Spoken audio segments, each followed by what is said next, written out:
नमस्कार साथियों। अपन जो बात कर रहे थे कि मेवाड़ के भुइल वंश के बारे में हमने पढ़ रहे थे। अब जो मेवाड़ का भुइल वंश है वहां तक तो हमने देख लिया है। अब आगे हम देखेंगे कि भुइल वंश के स्थान पर मेवाड़ जो रियासत है इस पर किसका शासन होता है। तो अब जो सिसोदिया वंश है उसके बारे में हम विस्तार से अध्ययन करेंगे। किसके बारे में? सिसोदिया वंश के बारे में। किस वंश के बारे में? सिसोदिया वंश के बारे में। ध्यान रखना दोस्तों, इसी सिसोदिया वंश ने भी मेवाड़ पर ही शासन करते हैं। अब इस सिसोदिया वंश से पहले मेवाड़ की भूमि पर गुहिलों ने शासन किया था। किसने किया था? गुहिलों ने। अब जो सिसोदिया वंश ने किस रियासत में शासन किया था? मेवाड़ रियासत में। अब आपको ध्यान रखना है कि जो भुइल वंश के ही जो राज्यवाक्य है, राज्य ध्वज हैं, उनके राज तिलक है, उनकी राजधानी है, उनकी कुल देवी है, उनके कुल देवता है, इष्ट देव है, वो भी किसके हैं? यानी सिसोदिया वंश के। जो भुइल वंश के हैं वो ही किसके हैं? सिसोदिया वंश के हैं। अब देखना कि जो सिसोदिया वंश है 13 दूनी 26 यानी 1326 ईस्वी से लेके और 1947 ईस्वी तक यही सिसोदिया वंश चलता है। यानी कि मेवाड़ की भूमि पर यह शासन करते हैं 1326 ईस्वी से लेके 1947 ईस्वी तक। लेकिन एकीकरण के समय में जो मेवाड़ के शासक थे महाराणा भूपाल सिंह। कौन थे? भूपाल सिंह। इस भूपाल सिंह की जो मृत्यु होती है वो 1955 ईस्वी में होती है। कब होती है?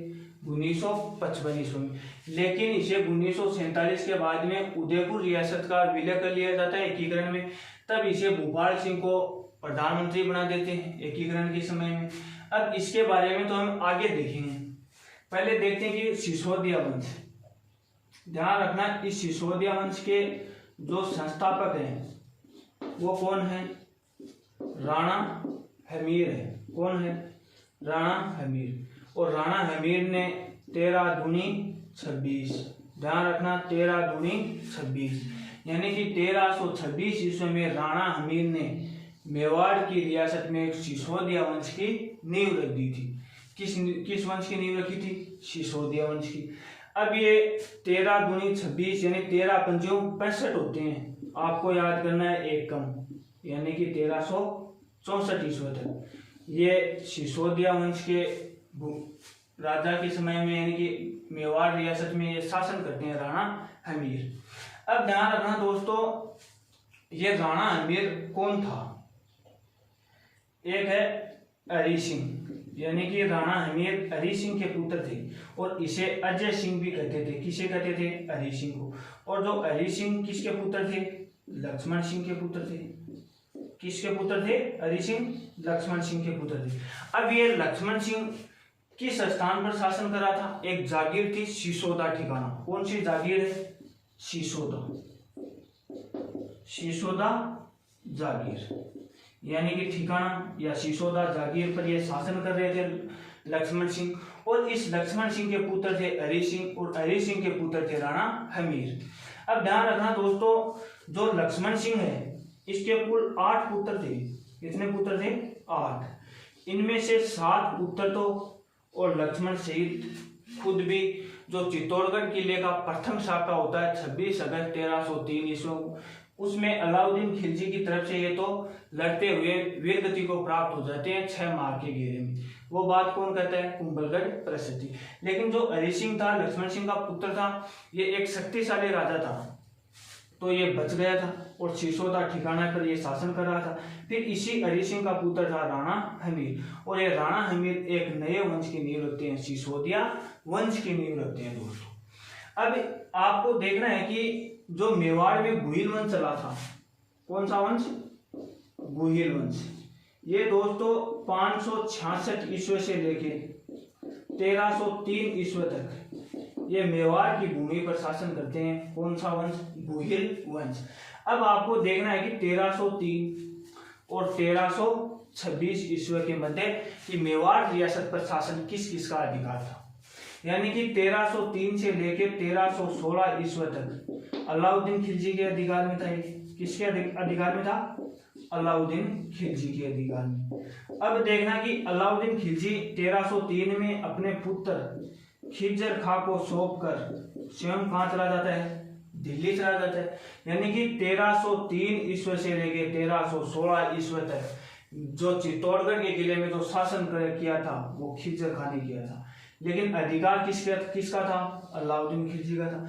अब 22 दिसंबर 1316 ईस्वी में अलाउद्दीन खिलजी की मृत्यु हो जाती है, तो खिज्र खां दिल्ली चला जाता है। और ये खिज्र खां किसको सौंप कर जाता है, जालोर के चौहान शासक थे सोनग्राह मालदेव। कौन थे, सोनग्राह मालदेव, जिसे मुछाला मालदेव भी कहते हैं। यानी कि इस मुछाला मालदेव या सोनग्राह मालदेव को खिज्र खां चित्तौड़ दुर्ग का भार सौंपकर चले जाते हैं। अब ये सोनग्राह मालदेव है, ये 1316 ईस्वी से लेकर 1326 ईस्वी तक मेवाड़ की भूमि पर शासन करते हैं। यानी कि जो चित्तौड़गढ़ का किला है ये सोनग्राह मालदेव के अधीन में रहता है। कब से कब तक रहता है, 1316 ईस्वी से लेकर 1326 ईस्वी तक सोनग्राह मालदेव के अधिकार में, 1303 ईस्वी से लेकर 1316 ईस्वी तक खिज्र खां के अधिकार में, यानी कि अलाउद्दीन खिलजी के अधिकार में। ध्यान रखना है दोस्तों आपको। अब हमें देखना है कि ये राणा हमीर है से जो पहले जो मेवाड़ पर शासन कर रहे थे जो महाराणा थे यानी जो शासक थे, ये अपने नाम के पहले रावल शब्द लगाते थे। अब जो राणा हमीर से ही प्रारंभ हो जाएंगे जो अपने नाम से पहले राणा या महाराणा की उपाधि लगाएंगे। अब आपको देखना है कि जो राणा हमीर सिसोदिया जो मेवाड़ की जो जागीर है वो किस प्रकार से अधिकार करता है। यानी सोनग्राह मालदेव, इसके दो पुत्र थे। कितने पुत्र थे, दो। एक था जैसा जिसे जयसिंह कहते थे, यानी कि जयसिंह या जैसा। एक था बनवीर, बनवीर। एक बनवीर महाराणा सांगा के समय में आता है वो अलग है, और ये बनवीर अलग है। यानी कि अब दो ग्रंथ हैं, दो इतिहासकार कहते हैं, तो डॉक्टर गौरी शंकर हीराचंद ओझा कहता है बात। एक हमें रणकपुर प्रशस्ति में जानकारी मिलती है। अब देखना है कि दोस्तों जो डॉक्टर गौरी शंकर हीराचंद ओझा तो कहता है कि राणा हमीर ने सोनग्राह मालदेव के पुत्र जैसा को मारकर मेवाड़ रियासत पर अधिकार किया था। यह बात कौन कहता है, डॉक्टर गौरी शंकर हीराचंद ओझा कहता है। अब ये रणकपुर प्रशस्ति क्या कहती है कि जो राणा हमीर है ये सोनग्राह मालदेव के पुत्र बनवीर को पराजित करके राणा हमीर चित्तौड़ दुर्ग पर शासन करते हैं, यानी कि चित्तौड़ पर अधिकार कर लेते हैं। ये बात कौन कहता है, रणकपुर प्रशस्ति कहते हैं। ध्यान रखना दोस्तों जो रणकपुर प्रशस्ति है ये पाली जिले में स्थित है। अब आपसे प्रश्न आ जाए कि रणकपुर के जैन मंदिर किस जिले में है, तो पाली जिले में। किस नदी के किनारे स्थित है, तो मथाई नदी के किनारे स्थित है। रणकपुर के जैन मंदिरों का जो निर्माण करवाया था वो किसने करवाया था, धनक शाह ने करवाया था। अब ध्यान रखना कि जो राणा हमीर को जो रणकपुर प्रशस्ति है इसमें जो मेवाड़ रियासत पर अधिकार करने क्या बताया गया है कि मालदेव के पुत्र बनवीर को पराजित करके यानी मारकर मेवाड़ पर अधिकार करता है कौन, राणा हमीर। अब डॉक्टर गौरी शंकर हीराचंद ओझा क्या कहता है कि राणा हमीर ने सोनग्राह मालदेव के पुत्र जयसिंह यानी जैसा को मारकर मेवाड़ रियासत पर अधिकार करते हैं। यह बात कौन कहता है, डॉक्टर गौरी शंकर हीराचंद ओझा कहता है। अब हम देखेंगे कि जो राणा हमीर है ने 1326 ईस्वी में सिसोदिया वंश की नींव रख दी थी भुइल वंश के स्थान पर। अब इसे ही सिसोदिया वंश के क्या कहा जाता है, मूल पुरुष कहा जाता है, आदि पुरुष कहा जाता है। अब इसकी जो सिसोदिया वंश की राजधानी है वो क्या है, चित्तौड़गढ़ ही है। क्या है, चित्तौड़गढ़। इनका राज्य वाक्य भी वही है, जो दृढ़ राखे तीखी राखे करतार, यानी कि जो भुइलों का था वही है। इनकी कुल देवी बाण माता है जो भुइलों की थी वही है। अब इनके जो राणा हमीर ने इसी 1326 ईस्वी में दिल्ली के सुल्तान थे कौन, मोहम्मद बिन तुगलक। कौन थे, मोहम्मद बिन तुगलक, जिसे पागल कहते हैं, एकमात्र शिक्षित व्यक्ति था। अब ध्यान रखना दोस्तों जो तुगलक वंश है ये 1320 ईस्वी से लेके 1414 ईस्वी तक दिल्ली की राजगद्दी पर शासन करते हैं। कब से कब तक? 1320 ईस्वी से 1414 ईस्वी तक। इससे पहले यानी 1320 से पहले खिलजी वंश था, यानी कि जो खिलजी वंश 1320 ईस्वी में समाप्त हो जाता है। फिर तुगलक वंश की नींव गयासुद्दीन तुगलक के द्वारा एक तुगलक वंश की नींव रखी जाती है, और जो गयासुद्दीन तुगलक है उसके उत्तराधिकारी थे मोहम्मद बिन तुगलक, जिसे पागल कहते हैं। शिक्षित था, एकमात्र विद्वान था ये शिक्षा के क्षेत्र में। अब ये मोहम्मद बिन तुगलक क्या करता है कि 1326 ईस्वी में मेवाड़ पर आक्रमण करता है, यानी कि राणा हमीर पर आक्रमण करता है। अब राणा हमीर और जो मोहम्मद बिन तुगलक के मध्य जो युद्ध हुआ था वो था सिंगोली का युद्ध। कौन सा युद्ध था? सिंगोली का युद्ध। कब होता है सिंगोली का युद्ध? 1326 ईस्वी में होता है। अब जो राणा हमीर ने इस मोहम्मद बिन तुगलक से अपना परेशान होकर ये जंगलों में गुजार रहा था अपना जीवन, यानी कि ये जंगलों को अपना केंद्र बिंदु मानता है पहले तो, फिर जंगलों से ही ये आक्रमण करता है मोहम्मद बिन तुगलक पर। फिर ये राणा हमीर ने अपना मेन जो केंद्र बिंदु रखा वो खेरवाड़ा को रखा। किसको रखा? खेरवाड़ा को। यानी कि अब ये खेरवाड़ा से केंद्र बिंदु मानकर मोहम्मद बिन तुगलक की सेना को ये पराजित करता है। कौन? राणा हमीर। कब करता है? 1326 ईस्वी में। अब ये 1326 ईस्वी में कौन सा युद्ध होता है? सिंगोली का युद्ध, यानी मोहम्मद बिन तुगलक और राणा हमीर के मध्य होता है। इस युद्ध में राणा हमीर की क्या हुई थी? विजय हुई थी, और मोहम्मद बिन तुगलक हार गया था। अब ये खेरवाड़ा है, ये राजस्थान के किस जिले में है? तो उदयपुर जिले में है। ध्यान रखना कि उदयपुर जिले में है खेरवाड़ा। 1857 की क्रांति के समय खेरवाड़ा एक सैनिक छावनी थी। क्या थी? सैनिक छावनी। अब ये खेरवाड़ा जो 1857 की क्रांति के समय भील टुकड़ी थी। ये खेरवाड़ा गोदावरी नदी के किनारे स्थित है। किस नदी के किनारे? गोदावरी नदी के किनारे। अब देखना कि दोस्तों राणा हमीर ने चित्तौड़गढ़ के किले में एक मंदिर का निर्माण करवाया था, अन्नपूर्णा माता का मंदिर। कौन सा? अन्नपूर्णा माता के मंदिर का निर्माण करवाता है। कौन करवाता है? राणा हमीर। चित्तौड़गढ़ के किले में अन्नपूर्णा माता के मंदिर का निर्माण राणा हमीर ने करवाए थे। किसमें? चित्तौड़गढ़ के किले में। अब इसी राणा हमीर को कर्नल जेम्स टोल ने, राजस्थान के इतिहास के पिता यानी घोड़े वाले बाबा ने कहा कि ये राणा हमीर इस टाइम का यानी इस समय का ये प्रबल हिंदू राजा है। क्या है? प्रबल हिंदू राजा। क्या कहा है कर्नल जेम्स टोल ने कि जो राणा हमीर है यानी कि ये 1326 और 1364 ईस्वी के बीच का कहा है इसने, कर्नल जेम्स टोल ने कि ये प्रबल हिंदू राजा है। ये बात कौन कही है? कर्नल जेम्स टोल कहता है। अब है इससे ही राणा हमीर को मेवाड़ का उद्धारक कहते हैं। क्या कहते हैं? मेवाड़ का उद्धारक। अब ध्यान रखना कि दोस्तों ये मेवाड़ का उद्धारक राणा हमीर को क्यों कहते हैं? क्योंकि ये राणा हमीर ने एक आपातकालीन समय में मेवाड़ रियासत को संभाला था। यानी कि ये जब भी मेवाड़ रियासत का जो शासन बिगड़ रहा था, बिगड़ती अवस्था में ही ये राणा हमीर एक नए वंश की नींव रखते हैं, सिसोदिया वंश की। इसीलिए इसे मेवाड़ का उद्धारक कहा गया। किसे कहा गया है? राणा हमीर को। अब एक मेवाड़ का उद्धारक जो महाराणा प्रताप की सहायता करता है, पाली के निवासी भामाशाह को भी कहा जाता है। किसको? भामाशाह को। अगर ऑप्शन में दोनों या तो देगा नहीं परीक्षा में, या फिर एक देगा या फिर दोनों देगा, फिर एग्जामिनर पूछेगा इनमें से कौन सा सही है या कौन सा सही नहीं है। इस प्रकार से एग्जामिनर प्रश्न करेगा आपसे। अब आपको ध्यान रखना है कि जो मारवाड़ का उद्धारक किसे कहा जाता है? तो वीर दुर्गादास राठौड़ को कहा जाता है, जो जसवंत सिंह प्रथम के दरबार में कभी निवास करता था। फिर अजीत सिंह को ही औरंगजेब की कैद से ये बाहर निकालता है, और औरंगजेब ये अजीत सिंह ही उसे मारवाड़ रियासत से निकाल देता है, और उसके बाद में वो अपना अंतिम समय उज्जैन में निकालता है। अब उज्जैन का जो प्राचीन नाम है वो अवंती है। उज्जैन किस नदी के किनारे स्थित है? शिप्रा नदी के किनारे। किस नदी के किनारे? शिप्रा नदी के किनारे। अब उसी उज्जैन में वीर दुर्गादास राठौड़ की छतरी बनी हुई है, यानी कि कहाँ बनी हुई है? उज्जैन में। अब आपसे प्रश्न पूछा जाए कि भारत का उद्धारक किसे कहते हैं, तो लॉर्ड रिपन को कहते हैं। किसको कहते हैं, लॉर्ड रिपन को। ये प्रश्न जो हाल ही में एनटीपीसी की एग्जाम हुई थी उसमें पूछा गया था कि भारत का उद्धारक किसे कहते हैं, तो लॉर्ड रिपन को कहते हैं। इसी के काल में सबसे पहले भारत में नियमित रूप से जनगणना हुई थी 1881 से। अब उसके प्रत्येक 10 वर्ष के बाद में जनगणना प्रारंभ थी, यानी 10 वर्ष से जनगणना हो रही थी। अब इसी राणा हमीर को जो महाराणा कुंभा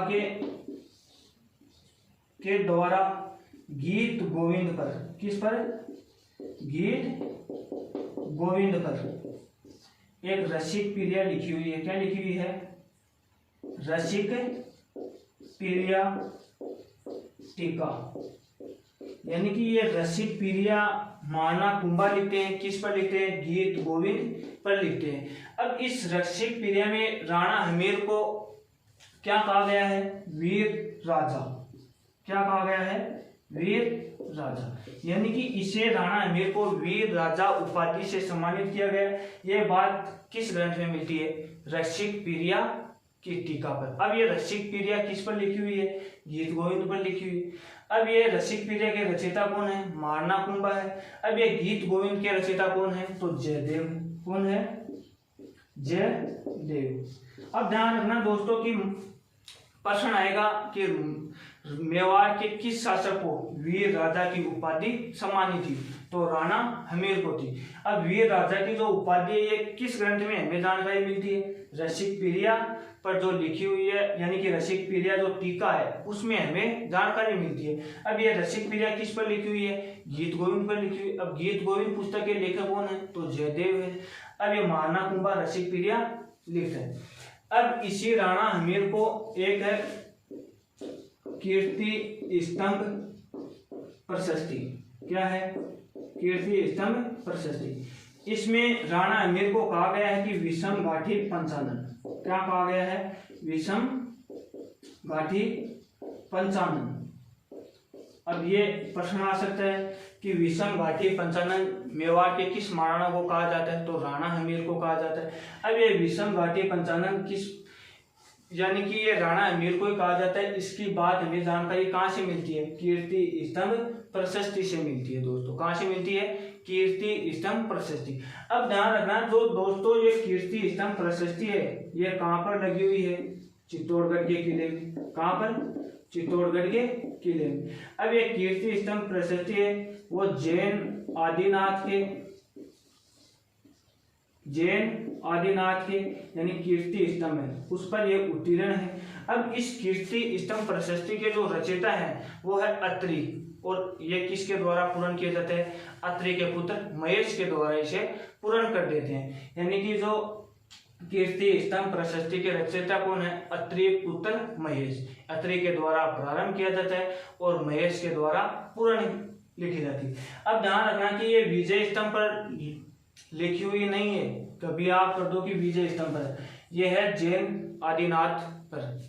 अब जो राणा हमीर के बारे में हमने देख लिया है कि दोस्तों जो राणा हमीर है सिसोदिया वंश के संस्थापक है, आदि पुरुष है, मूल पुरुष है। ये किस प्रकार से मेवाड़ रियासत को अपने अधिकार में करता है और फिर ये एक मोहम्मद बिन तुगलक के द्वारा इस पर आक्रमण किया जाता है, किस पर, राणा हमीर पर। अब जो राणा हमीर के उत्तराधिकारी हैं इसके पुत्र थे खेता। कौन थे, खेता। अब राणा हमीर के उत्तराधिकारी थे खेता और इसी खेता को कहते थे खेतर सिंह। क्या कहते थे, खेतर सिंह। अब ये खेता मेवाड़ की भूमि पर शासन 1364 ईस्वी में करता है। कब करता है, 1364 ईस्वी में शासन करना प्रारंभ कर देता है और एक कब तक शासन करता है, 1382 ईस्वी तक ये मेवाड़ की भूमि पर शासन करते हैं खेता। खेता किसके उत्तराधिकारी हैं, तो राणा हमीर के उत्तराधिकारी। किसके पुत्र हैं ये खेता, राणा हमीर के पुत्र। अब ध्यान रखना दोस्तों इसी खेता के समय में मेवाड़ और मालवा के मध्य संघर्ष की सूत्रपात होता है। क्या होता है, सूत्रपात। यानी कि इस खेता के समय में जो मेवाड़ है और मालवा है इसके मध्य में जो युद्ध की शुरुआत कर देते हैं किसके समय में होती है? खेता के समय। अब ये युद्ध की जो समाप्ति होगी वो कब होगी? सिसोदिया वंश के समाप्ति पर ही होगी। अब ये मालवा के शासक मेवाड़ पर बार बार आक्रमण करेंगे। अब ये खेता के समय में जो मालवा के शासक थे ये थे दिलावर खां गोरी। कौन थे? दिलावर खां गोरी।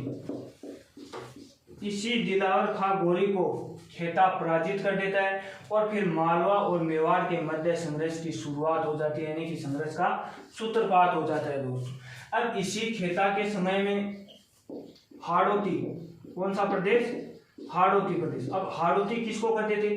जो राजस्थान का दक्षिणी पूर्वी भाग है, यानी कि दक्षिणी पूर्वी भाग को हाड़ौती कहते थे।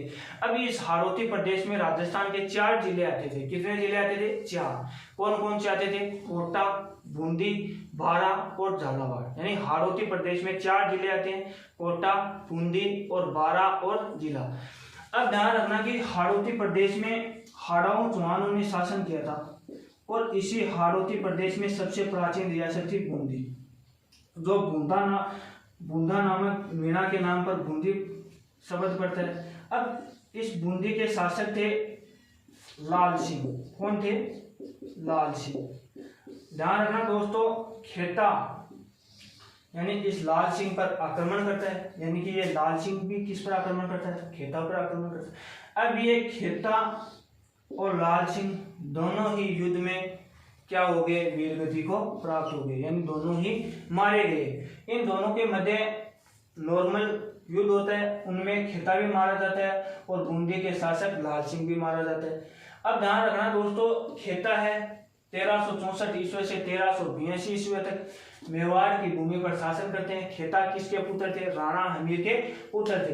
अब इसी खेता के समय मेवाड़ और मालवा के मध्य संघर्ष की सूत्रपात होती है। अब ये मालवा के शासक खेता के समय में कौन था? दिलावर खां गोरी, यानी ये दिलावर खां गोरी को पराजित कर देता है। अब ये खेता बूंदी पर आक्रमण करता है और बूंदी के शासक लाल सिंह को दोनों के मध्य आक्रमण होता है और ये लाल सिंह और खेता दोनों ही वीर गति को प्राप्त हो जाते हैं। अब देखेंगे कि खेता के बाद में इसका पुत्र आता है लाखा।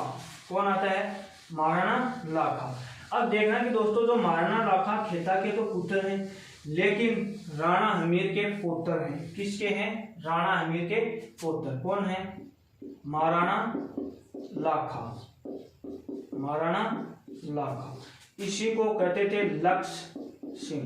क्या कहते थे? लक्ष्य सिंह। कब शासन बनता है? यानी कि जब पिता की मृत्यु होगी 1382 में। कब तक? 1421 ईस्वी तक मेवाड़ की भूमि पर शासन करते हैं। कौन?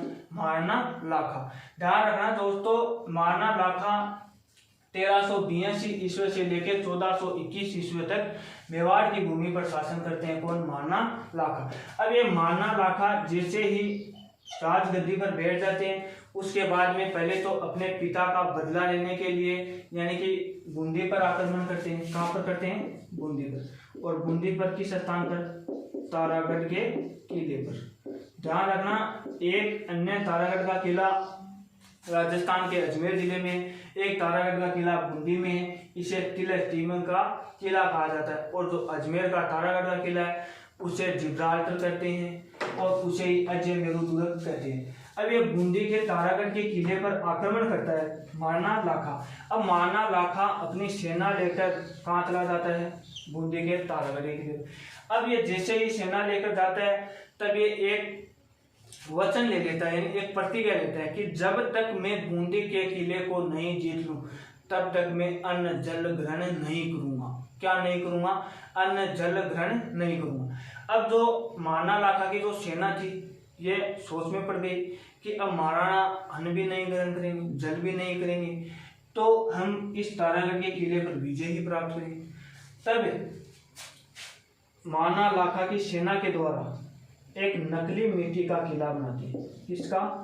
नकली मिट्टी का किला बनाकर सेना महाराणा लाखा को आदेश देती है कि महाराणा की जय हो, जय हो, हमने बूंदी के तारागढ़ के किले पर अपना अधिकार कर लिए हैं। अब महाराणा लाखा आता है और इस नकली मिट्टी के किले पर लात मारता है, ये ध्वस्त हो जाता है और ये विजय हो जाता है। यानी ये कहता है कि बूंदी के तारागढ़ का किला मेरे अधिकार में हो गया है। फिर ये अपने जो वचन दिया हुआ था उसको तोड़ देता है, यानी कि मैं जब तक बूंदी के किले को नहीं जीत लूंगा तब तक मैं अन्न जल ग्रहण नहीं करूंगा। इस वचन को ये तोड़ देता है। कौन? मारना लाखा। अब इसी मारना लाखा के समय में राजस्थान में एक क्षेत्र है जावर, और जावर राजस्थान के किस जिले में है? उदयपुर जिले में। इस जावर में चांदी की खादान, यानी कि जो चांदी की खान है उसका उत्खनन करना प्रारंभ होते हैं। किसके समय में? मारना लाखा के समय।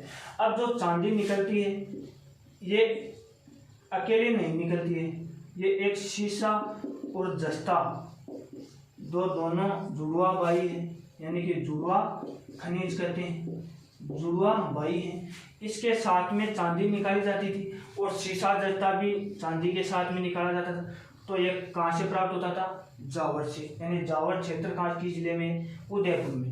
अब ध्यान रखना कि दोस्तों प्रश्न आएगा कि राजस्थान में सर्वाधिक चांदी किस जिले में प्राप्त होती है? तो उदयपुर जिले में होती है। अब प्रश्न आएगा कि भारत में सर्वाधिक चांदी प्राप्त करने वाला राज्य है? तो राजस्थान है। अब प्रश्न आएगा कि विश्व में सर्वाधिक चांदी किस देश से प्राप्त होती है? तो मेक्सिको से प्राप्त होती है। कहाँ से? मेक्सिको से। अब आपको ध्यान रखना कि चांदी है ये एक विद्युत की सुचालक धातु है। चांदी के सिक्के भारत में सबसे पहले जो चंद्रगुप्त द्वितीय था उसने चलाए थे। किसने? चंद्रगुप्त द्वितीय। अब राजस्थान में सर्वाधिक जो चांदी के सिक्के हैं वो मौर्य काल से प्राप्त होते हैं। किससे? मौर्य काल से। अब ध्यान रखना दोस्तों, इसी जावर से चांदी शीशा जस्ता की जो खान है मारना लाखा के समय में प्रारंभ हुई थी। किसके समय में? मारना लाखा के समय। अब ध्यान रखना, इसी मारना लाखा के समय में एक झील है पिछोला झील। कौन सी झील है? पिछोला झील। किस जिले में है? उदयपुर जिले में। किस जिले में है? उदयपुर जिले में। पिछोला झील किसके लिए प्रसिद्ध है? मीठे पानी के लिए। किसके लिए? मीठे पानी के लिए ये प्रसिद्ध है। अब इस पिछोला झील का निर्माण मारना लाखा के समय में 1387 ईस्वी में प्रारंभ होता है और इसी झील का निर्माण एक चित्रमल यानी कि चिड़ी मार बंजारे के द्वारा इस झील का एक बैल की स्मृति में निर्माण करवाया जाता है। किसकी स्मृति में? एक बैल की स्मृति में। कौन करवाता है? चिड़ी मार बंजारा करवाता है। अब ध्यान रखना दोस्तों, इसी पिछोला झील में, यानी कि ये है अपनी पिछोला झील, और इस पिछोला झील की जो ये पाल है, पाल समझ गए, यानी कि जैसे कोई जोड़ा है उस जोड़े को अपन थोड़ा खड्डा बना लेते हैं और फिर उसके किनारे पे मिट्टी डाल देते हैं या फिर पत्थर से या उसे ऊंची करवा देते हैं। तो इस झील की जो पक्की करवाया था वो कौन सा व्यक्ति है? मेवाड़ के महाराणा उदय सिंह थे। कौन थे? उदय सिंह। यानी कि पिछोला झील की जो पाल को पक्की करवाने वाला व्यक्ति है वो महाराणा उदय सिंह है। इसी महाराणा उदय सिंह ने 1559 ईस्वी में उदयपुर शहर बसाया था। कौन सा शहर? उदयपुर शहर। और फिर उदयपुर को अपनी क्या बना ली थी? राजधानी बना ली थी। अब ये पिछोला झील है ये किस नदी के किनारे स्थित है? तो बेड़स नदी के किनारे स्थित है। किस नदी के किनारे? बेड़स नदी के किनारे। अब ये बेड़स नदी है, इसे आयर नदी कहते हैं। क्या कहते हैं? आयर नदी। लेकिन ये आयर नदी उदय सागर झील में गिरने के बाद में ही ये बेड़स कहलाती है। पिछोला झील में गिरने से बाद में नहीं कहलाती है। किसमें? उदय सागर झील में गिरने के बाद में बेड़स कहलाती है। अब इसी झील में आती हैं दो नदियां, सीसारमा और बूजड़ा, यानी कि बूजड़ा। सीसारमा और बूजड़ा नदी भी पिछोला झील में आकर ही गिरती है। अब इसी पिछोला झील के किनारे जो महाराणा प्रताप थे, कौन थे? महाराणा प्रताप। और अकबर के जो सेनापति थे मानसिंह प्रथम, कौन थे? मानसिंह प्रथम का मुलाकात हुई थी किस झील के किनारे? इसी पिछोला झील के किनारे होती है। लेकिन दोस्तों ध्यान रखना कि महाराणा प्रताप के पुत्र अमर सिंह और मान सिंह की मुलाकात होती है वो उदय सागर झील के किनारे होती है। किस झील के किनारे? उदय सागर झील के किनारे। यानी कि अमर सिंह और मान सिंह की मुलाकात उदय सागर झील के किनारे होती है। महाराणा प्रताप और मान सिंह की मुलाकात इस पिछोला झील के किनारे होती है। अब इसी झील में स्थित है एक जग मंदिर। क्या है ये? जग मंदिर। अब इन जग मंदिरों का जो निर्माण करवाता है वो मेवाड़ के महाराणा करण सिंह 1620-21 ईस्वी में प्रारंभ करवाता है और फिर 1651 ईस्वी में जगत सिंह प्रथम के द्वारा पूर्ण करवाया जाता है। किस मंदिर का? जग मंदिर का। अब प्रश्न आएगा कि गज मंदिर क्या आएगा? गज मंदिर राजस्थान के किस जिले में? तो जैसलमेर जिले में। किस जिले में है? जैसलमेर जिले में। ध्यान रखना कि जग का उल्टा कर देना गज जैसलमेर में है और गज का उल्टा कर देना जग पिछोला जिले में।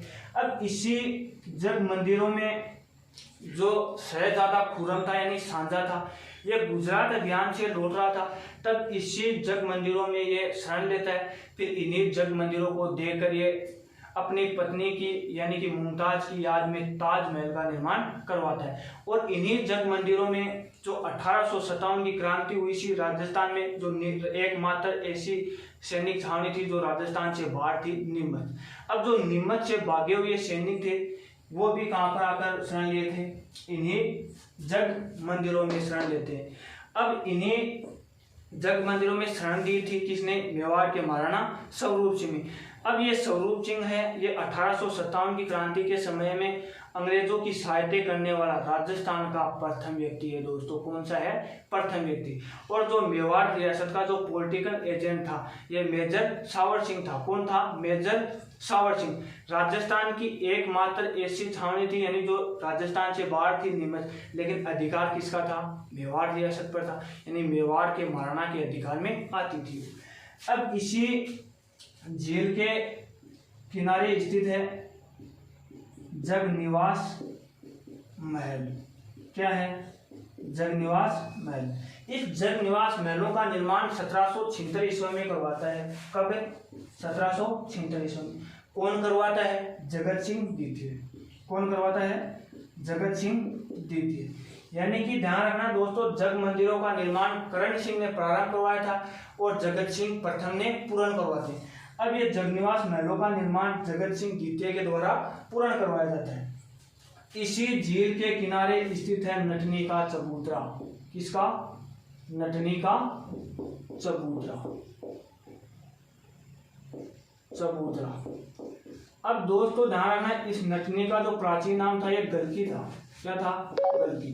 अब ये नटनी और मारना लाखा के मध्य एक बात होती है कि मारना लाखा नटनी को कहते हैं कि इस पिछोला झील को मैं अगर रस्सी से दोनों तरफ इसके किनारे रस्सी बांध देता हूँ तो आप एक कोने से यानी कि दोनों कोनों में से कोई भी कोना चुन ले कि इसमें से एक कोने से अगर दूसरे कोने पर आप इस झील को पार कर जाओगी तो मैं आपको मेवाड़ का आधा राज्य दे दूंगा। यह बात कौन कहता है? मारना लाखा कहता है। अब ये नटनी क्या करती है कि किनारे से यहाँ से चलना प्रारंभ होती और यहाँ पर आ गई।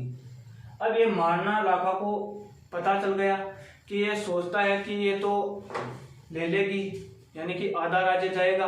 अब ये जैसे ही ये आधा राज्य के चक्कर में आती है तब ये मारना लाखा आपकी सेना को आदेश देते हैं कि रस्सी को काट दो। तो रस्सी को इधर से काट दिया और नटनी झील में आकर गिर गई और इसी झील के किनारे नटनी का चबूतरा स्थित है। अब इसी मारना लाखा के समय में संस्कृत के दो विद्वान रटे थे। एक थे धनेश्वर और एक थे जोटिंग भट्ट। यानी कि धनेश्वर भट्ट और जोटिंग भट्ट ये दोनों किसके दरबार में रहते हैं? मारना लाखा के दरबार में रहते हैं। अब ध्यान रखना दोस्तों, इसी मारना लाखा के समय में 1396 ईस्वी में, कब? 1396 ईस्वी में गुजरात के एक शासक है जफर खां। कौन है? जफर खां। ये आक्रमण करता है। अब ये जैसे ही मेवाड़ रियासत पर जफर खां आक्रमण करने के लिए आता है तब ये मारना लाखा इसे मांडरगढ़ के निकट, किस पर? कहाँ पर? मांडरगढ़ के निकट जफर खां की सेना को पराजित कर देता है और ये जफर खां यहीं से वापस गुजरात लौट जाता है, यानी कि कहाँ पर? मांडरगढ़ के निकट। अब इसी मारना लाखा के समय में एक व्यक्ति था गयासुद्दीन द्वितीय। कौन था? गयासुद्दीन द्वितीय, यानी दिल्ली का शासक था।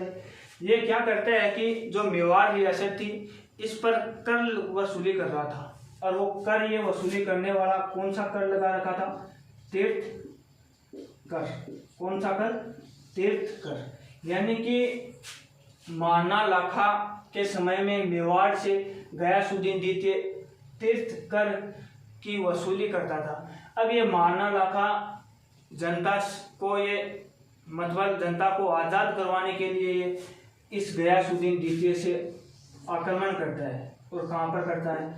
बदनौर पर। कहाँ पर? बदनौर पर। और बदनौर किस जिले में है? भीलवाड़ा जिले में।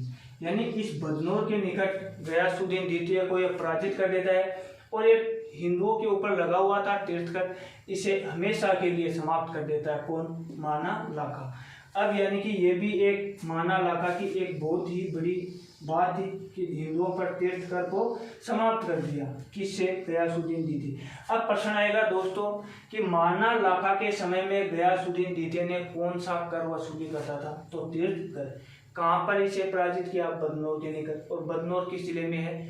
भीलवाड़ा जिले में। अब प्रश्न आएगा कि 1396 ईस्वी में गुजरात के जफर खान ने मेवाड़ के किस महाराणा पर आक्रमण किया था? तो महाना लाखा पर। और महाना लाखा इसे किस स्थान पर पराजित कर देता है? मांडलगढ़ पर। और ये मांडलगढ़ किस जिले में है? तो भीलवाड़ा में है। किस जिले में है? भीलवाड़ा में। यहीं का प्रसिद्ध है मांडलगढ़ का घूमर का घेर नृत्य, यानी घूमर का घेर नृत्य यही मांडलगढ़ का प्रसिद्ध है। अब आपके दिमाग में चला होगा ये जफर का, एक जफर का अलाउद्दीन खिलजी के सेनापति था, वो मंगोलों के विरुद्ध करता हुआ मारा गया था। एक था नुसरत का, वो रणथंभौर दुर्ग में मारा गया था। और उल्लू खां की मृत्यु राजस्थान की भूमि में नहीं होती है। अब इसी महाना लाखा के दरबार में दो संस्कृत के विद्वान रहते थे, धनेश्वर भट्ट और जोटिंग भट्ट। इसी महाना लाखा के समय में जावर से चांदी की खादानों का प्रारंभ हुआ था, यानी कि सीसा जस्ता की खादानों का प्रारंभ होता है। अब ध्यान रखना दोस्तों, इसी महाना लाखा के समय में इस पिछोला झील की निर्माण हुआ था। किसने करवाया था? चिड़ीमाल भंडारे ने। किसकी स्मृति में? एक बैल की स्मृति में करवाया था। अब ध्यान रखना दोस्तों, ये महाना लाखा की तो हमें सारी बात यानी कि जो परीक्षा की दृष्टि से जो महत्वपूर्ण है ये तो हमने कर ली।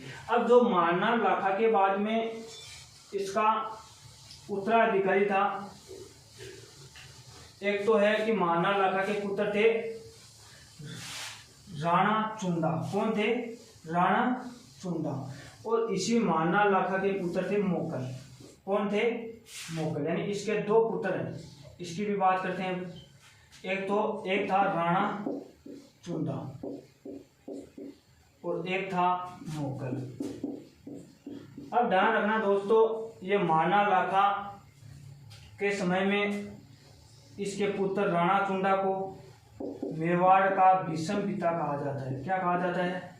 मेवाड़ का भीष्म पिता है।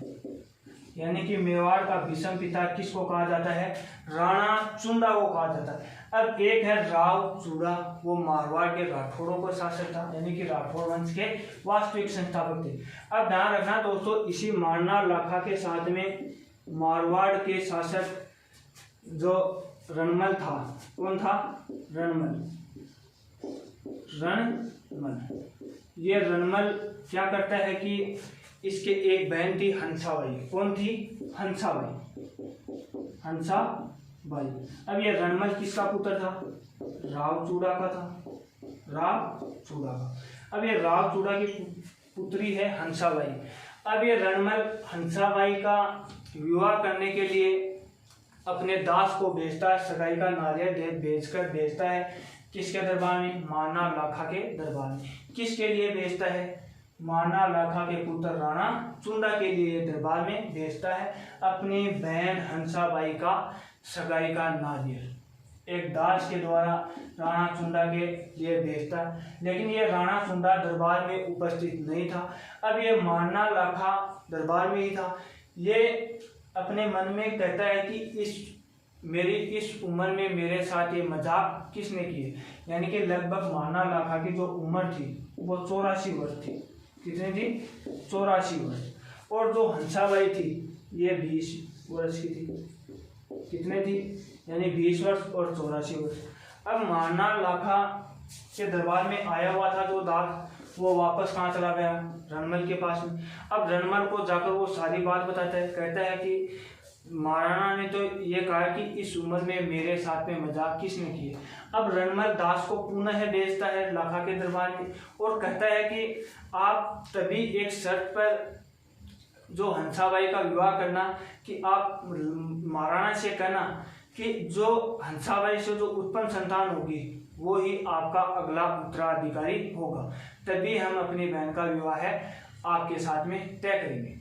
अब ये दास आकर महाराणा लाखा को कहता है और महाराणा लाखा सोच विचार करके जवाब देता है।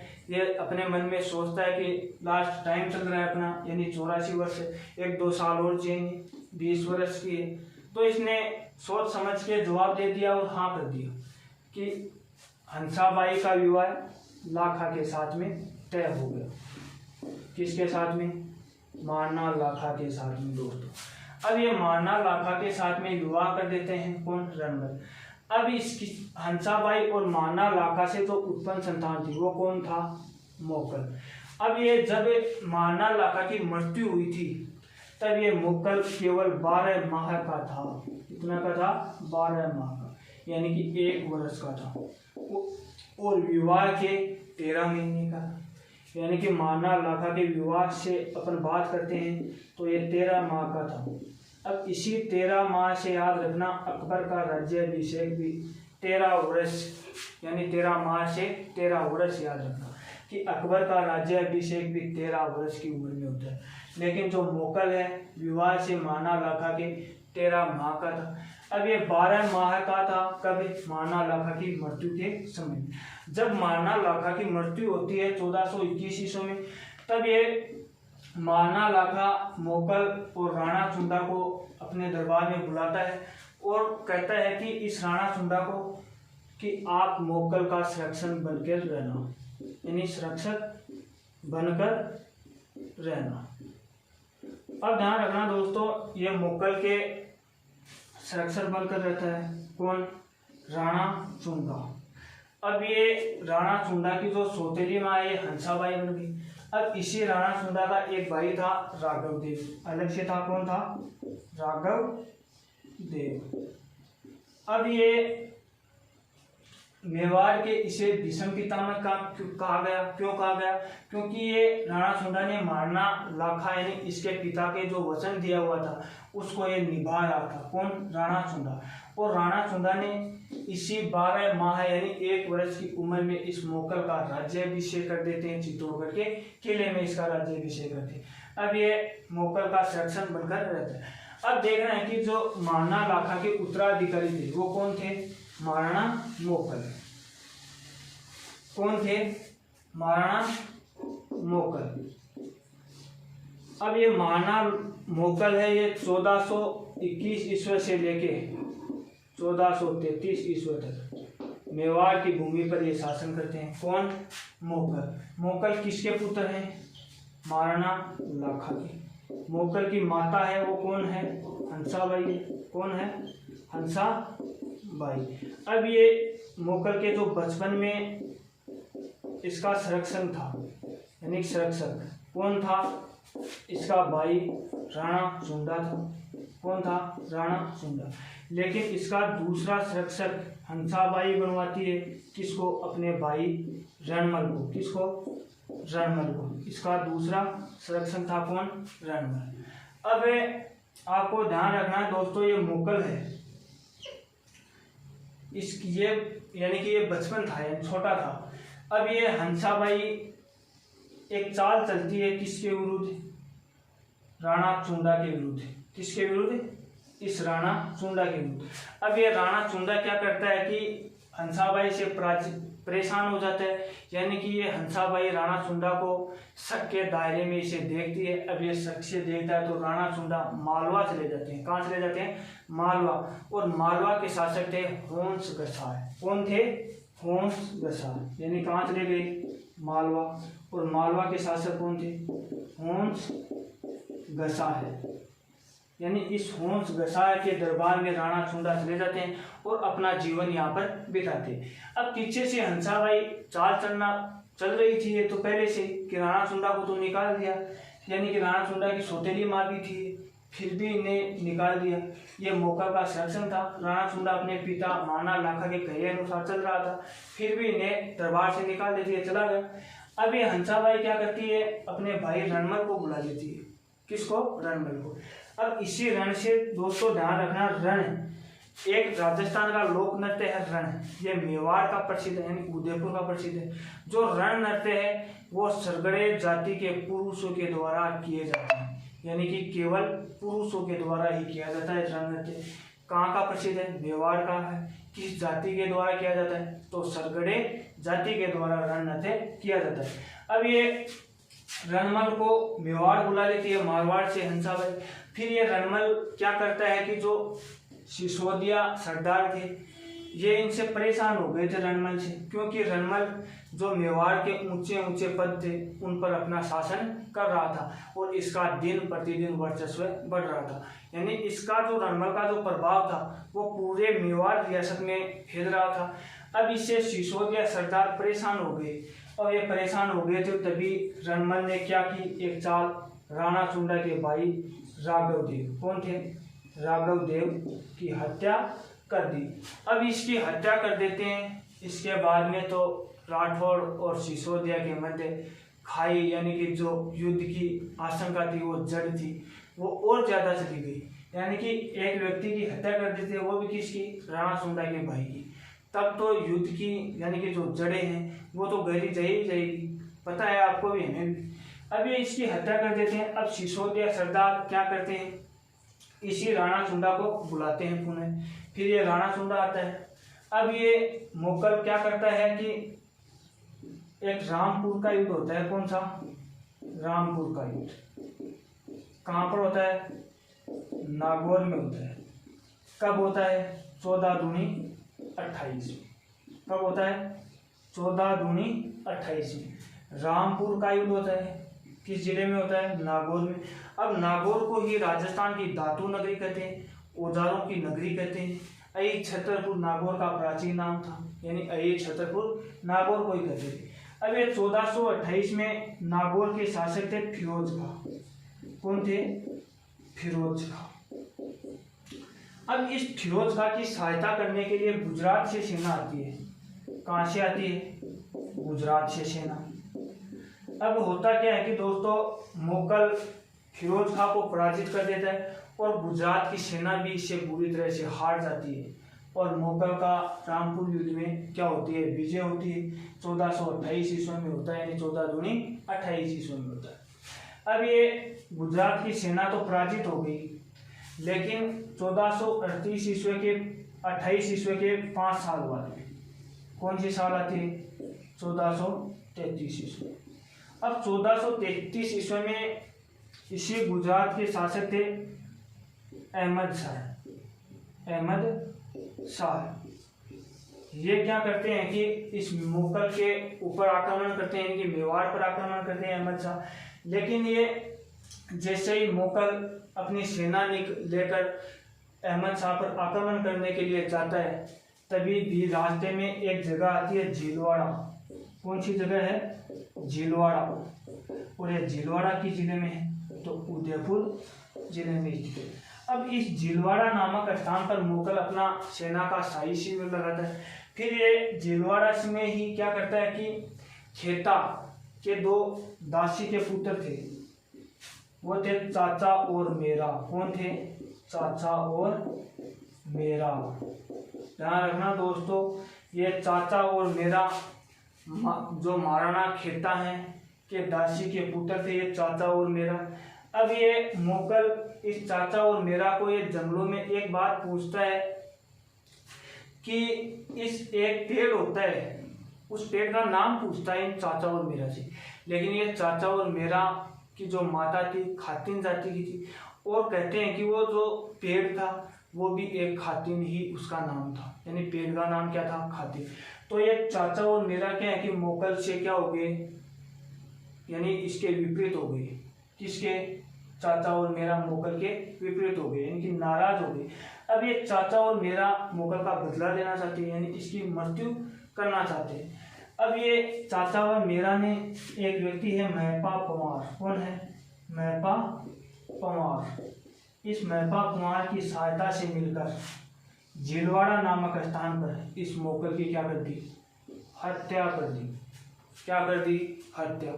अब जो मोकल की जब हत्या हुई थी तब मोकल के पुत्र मारना कुंभा भी इसी झीलवाड़ा के जो शाही शिविर लगा गए थे उसमें ही उपस्थित थे, यानी इसके पुत्र भी इसमें ही उपस्थित थे। अब ये जब महपा पंवार और चाचा मेरा ने मिलकर मोकल की हत्या कर दी। अब जो इस मोकल की एक अन्य रानी थी कमलावती, कौन थी? कमलावती। अब ये कमलावती के पास में ये 500 सैनिकों को ले जाकर अहमद शाह से आक्रमण करती है और ये अहमद शाह से पराजित नहीं होती है। अंत में अहमद शाह की विजय हो जाती है और ये कमलावती जो जलती हुई आग थी उसमें अपना जीवन विलीन कर देती है, यानी आग में ये जाकर कूद जाती है और उस आग में ही अपना जीवन प्राण कर देती है। कौन? कमलावती। अब इसी मोकल की एक परमार वंशीय राजकुमारी थी सौभाग्य देवी। कौन थी? सौभाग्य देवी। इस सौभाग्य देवी से की कोख से महाराणा कुंभा का जन्म होता है। किसका जन्म होता है? महाराणा कुंभा का। कब होता है? 1423 ईस्वी में होता है। कब होता है? 1423 ईस्वी में महाराणा कुंभा का जन्म होता है सौभाग्य देवी की कोख से। और कहाँ पर होता है? चित्तौड़गढ़ के जिले में होता है। ध्यान रखना दोस्तों, महाराणा कुंभा का जन्म चित्तौड़गढ़ के जिले में होता है 1423 ईस्वी में, लेकिन महाराणा कुंभा की मृत्यु यानी कि ये महाराणा कुंभा अपना जो जीवन यापन यानी अपना अंतिम समय बिता रहा था वो कुंभलगढ़ के किले में बिता रहा था। अभी महाराणा कुंभा की हत्या इसके पुत्र उदय यानी उदयकरण या उदा के द्वारा कुंभलगढ़ के किले में एक मंदिर स्थित है मानदेव के मंदिर में हत्या कर देती हैं और वही उदा या उदयकरण मेवाड़ के पहले पितृहंता राजा कहा जाता। अब इसी महाराणा कुंभा ने अपने जन्म के 10 वर्ष बाद में ही 1433 ईस्वी में मोकल की मृत्यु के बाद में यानी कि ये 10 वर्ष का था कुंभा और 10 वर्ष की अवस्था में ही ये मेवाड़ का शासक बनता है। जब ये मेवाड़ का शासक बनता है तो इसके सामने महाराणा कुंभा के सामने 2 समस्याएं थी। कितनी समस्याएं थी? 2। कौन कौन सी थी वो समस्या? एक तो थी कि इसका पिता कौन था? मोकल। इस मोकल के हत्यारों का बदला लेना, यानी कि इसके पिता थे मोकल।